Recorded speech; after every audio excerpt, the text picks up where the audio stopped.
வணக்கம். வலி நிவாரணி நண்பர்களே! நான் உங்க மகராஜ் சூர்யா.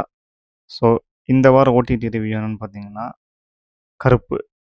ஆர்ஜே பாலாஜி அவர்கள் இயக்கி, அவர் நடிச்சு, சூர்யா அவர்கள் எக்ஸ்டெண்டட் கேமியோ பண்ண ஓடிடி ரிவ்யூ தான் நம்ம பார்க்க போறோம்.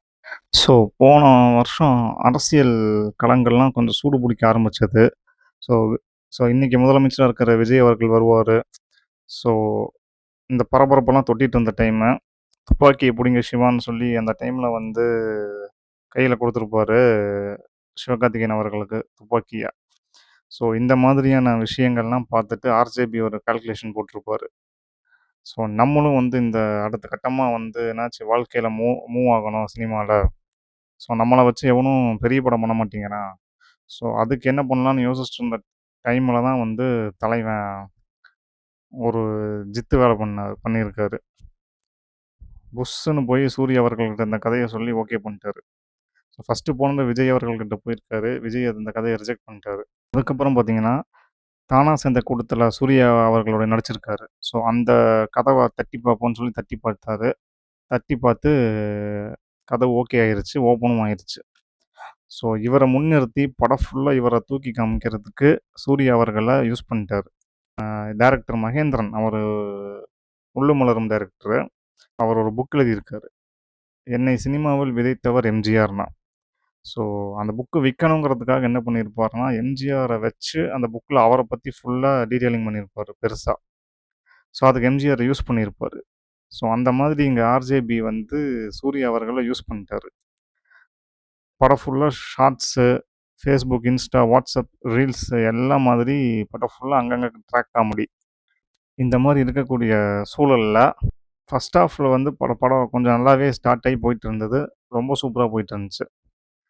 ஃபர்ஸ்ட் ஹாஃப்ல அந்த அந்த பெண் இறந்ததுக்கு அப்புறமா, டோட்டலா வந்து படம் படுத்துருச்சு. பார்க்கும்போது தியேட்டர்ல பார்க்கும்போதும் அதான் தோணுச்சு. ஓடிடில பார்க்கும்போதும் அதான் தோணுச்சு.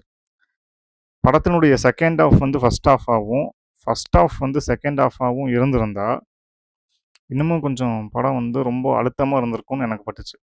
ஏன்னா, ஸ் மொத்தமா டிஸ்கஷன் ஃபர்ஸ்ட் ஹாஃப் வரைக்கும் தான் பண்ணியிருக்காங்கன்னு நெனைக்கிறேன். RJB and team. ஆனா ஃபர்ஸ்ட் ஹாஃப் மட்டும் எழுதிட்டு செகண்ட் ஹாஃப் அப்படியே போயிட்டாங்கன்னு நெனைக்கிறேன். ஃபர்ஸ்ட் ஹாஃப்ல இருந்த கேரக்டர வச்சு செகண்ட் ஹாஃப்ல ஒப்பேத்திக்கலாம்னு சொல்லி. லாஜிக்ஸ்லாம் பார்த்தா ரொம்ப சிரிப்பா இருக்கு. கோர்ட்டுக்குள்ள ஒரு மாதிரி ட்ரெஸ் போடக்கூடாதுங்கிறது உண்மதான். அது ஒரு மராத்தி படம் ஒரு கோர்ட்டுன்னே ஒரு படம் இருக்கு. அதில இதெல்லாமே ஹேண்டில் பண்ணியிருப்பாய்ங்க. நட்டி வந்து ஒரு 5 சீன், 6 சீன் கழிச்சு அந்த பெண்ண வந்து திட்டுவாங்க. அந்த மலையாள ஃபேமிலி அந்த நகைய தொலைச்சிட்டு இருக்கிற பெண்ண வந்து திட்டுவாரு.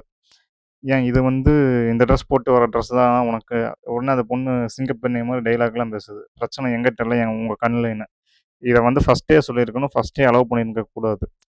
அந்த பெண்ண வந்து அந்த மாதிரி ட்ரெஸ்ல வர போம்போது அப்படி அழவே பண்ணியிருந்திருக்க கூடாது.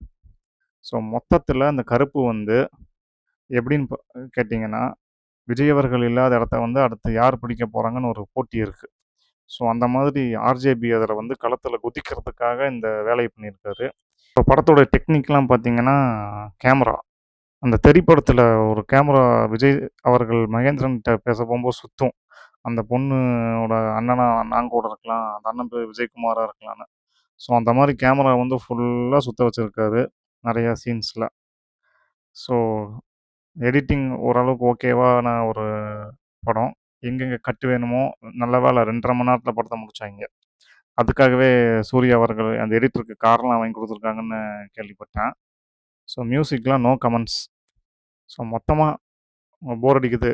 ஒரு டீசென்ட்டான படம் பார்க்கணும்னா, டைம் பாஸ் பண்றதுக்கு நெறைய சிடி கடைகள்லாம் கலெக்ட் பண்ணி, ஆர்ஜே பாலாஜி தொகுத்து ஒரு கருப்புங்கிற ஒரு படமா குடுத்துருக்காரு.